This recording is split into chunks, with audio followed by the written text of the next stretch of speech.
بسم اللہ الرحمن الرحیم۔ السلام علیکم ناظرین، آج کی خوبصورت حدیث لے کر ہم حاضر ہیں جو ہمیں شکاگو سے سبینہ عروج نے بھیجی ہے۔ آج کی حدیث کا موضوع ہے خاتمہ بالخیر۔ ناظرین، ایک مسلمان اس کی زندگی کیسے ہی گزرے اور وہ ہمیشہ یہ دعا اور خواہش کرتا ہے کہ اس کا انجام بخیر ہو، ایمان پہ خاتمہ ہو، مرتے وقت کلمہ نصیب ہو، اللہ تعالی ہم سے راضی ہو جب ہم اللہ کے پاس جائیں، یعنی all is well that ends well۔ تو آئیے سنتے ہیں آج کی حدیث۔ حدیث کا عنوان ہے اعمال کا دار و مزار خاتمہ پر ہے۔ فرمایا، میرے پیارے نبی صلی اللہ علیہ وسلم نے کسی عمل کی ابتدا کیسی ہی کیوں نہ ہو لیکن انجام بخیر ہو تو عمل قابل جزا ہے، لیکن اگر ابتدا بہت اچھی ہے اور انجام اچھا نہیں ہے تو یہ قابل سزا ہے۔ لہذا ابتدا اچھی کر کے آخر تک اسے نبھانا چاہیے۔ کسی کی زندگی کی ابتدا اور اوسط زندگی میں اچھی رہی اور وہ نیک ہو اور بعد میں اس کا شیطان اس کو بہکا دیا اور وہ برائی کی طرف چلا گیا، تو ایسی زندگی سے ہمیں پناہ مانگنی چاہیے اور اللہ تعالیٰ کی حفاظت میں رہنے کی دعا کرنی چاہیے، اور ایسا کرنا چاہیے کہ انسان نیک اور خاتمہ بالخیر ہو۔ اور حدیث میں ہے کہ اس بات پہ چوکنا رہنا چاہیے کہ اگر کوئی موجودہ دینداری اور پاک بازی کی زندگی گزار رہا ہو تو اس پر اطرانا نہیں چاہیے، بلکہ استقامت کی کوشش جاری رکھنی چاہیے اور خاتمہ بالایمان ہونے کی صحیح اور فکر میں ساتھ ساتھ یہ دعا بھی کرتے رہنا چاہیے کہ اللہ سبحانہ وتعالیٰ خاتمہ بالایمان کرے اور ہمارے ہر اچھے عمل کو اپنی بارگاہ عالی میں قبول اور منظور فرمائے۔ ہم نے بہت سے واقعات سنے ہیں، دیکھیں گے، بڑے بڑے چور ڈاکو راسن جو ہیں بڑے بڑے کتب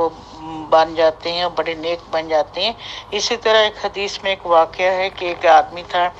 اس نے 99 قتل کیے، بعد میں اس کو اچانک خیال آیا کہ مجھے بھی اللہ کے حضور پیش ہو کے اس کو جواب دینا ہے، تو اس نے سوچا کہ میں گناہ سے توبہ کرتا ہوں۔ وہ کسی مولوی کے پاس گیا، کوئی زیادہ علم نہیں تھا اس کو، اس کے پاس جا کے اس نے پوچھا کہ میں نے 99 قتل کیے ہیں، اب بتائیں کیا میری بخشش ہو سکتی ہے؟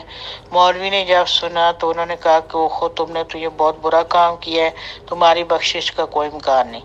اس نے اس مولوی کو بھی قتل کر دیا۔ اس نے کہا چلو پھر سینچری تو پوری ہو جائے۔ اب پھر اس پہ اس کو چین نہیں آیا، وہ بے قرار رہا۔ اس نے کہا کہ نہیں، میرا رب اتنا رحیم ہے، کیسے ہو سکتا ہے، وہ مجھے بھی معاف کر سکتا ہے۔ اللہ سبحانہ وتعالیٰ کو انسان کی ندامت کا ایک قطرہ جو ہے وہ آنسوؤں کا بہت پسند ہے، اور اللہ پاک ہمیشہ توبہ کا مطلب ہوتا ہے پلٹ جانا، لوٹ جانا، اور اللہ سبحانہ وتعالیٰ اپنے بندے کی ہر وقت انتظار میں رہتے ہیں کہ کب میرا بندہ میرے پاس پلٹ کے لوٹ کر آتا ہے۔ تو اس شخص نے پھر کسی اور مولوی کے پاس گیا، اس نے پورا واقعہ سنا، اس کو سمجھ آ گئی۔ اس نے کہا کہ دیکھو بھائی،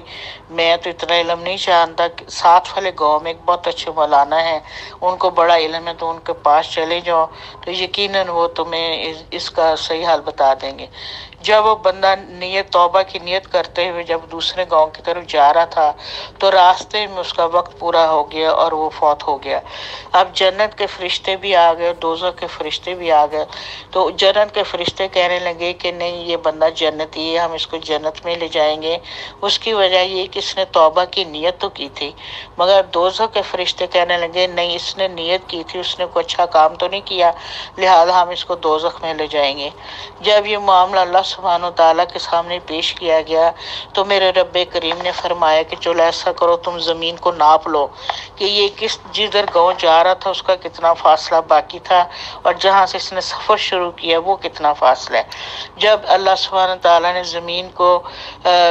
کو حکم دیا کہ تو اس طرف پھیل جا، یعنی دوسرے گاؤں کے راستے کی طرف تو پھیل جا، تاکہ اس کا راستہ جو ہے وہ اس کو کاؤنٹ کیا جائے کہ یہ نیکی کی طرف جا رہا تھا، وہ راستہ زیادہ ہے بنسبت دوسرے راستے کے۔ ایسا ہی کیا گیا، اور پھر وہ بندہ جو ہے جس نے 100 قتل کیے تھے، صرف اپنی ندامت کی وجہ سے، اور اس نے جب سوچا کہ مجھے اس گناہ سے بچنا تھا اور اس کو شرمندگی ہوئی اللہ کے حضور پیش ہونے کی، تو اس نے سچے دل سے معافی مانگی، اور اللہ سبحانہ وتعالیٰ، میرا رب اتنا رحمان اور رحیم اور کریم ہے کہ اللہ سبحانہ وتعالیٰ نے اس شخص کو بھی معاف کر دیا۔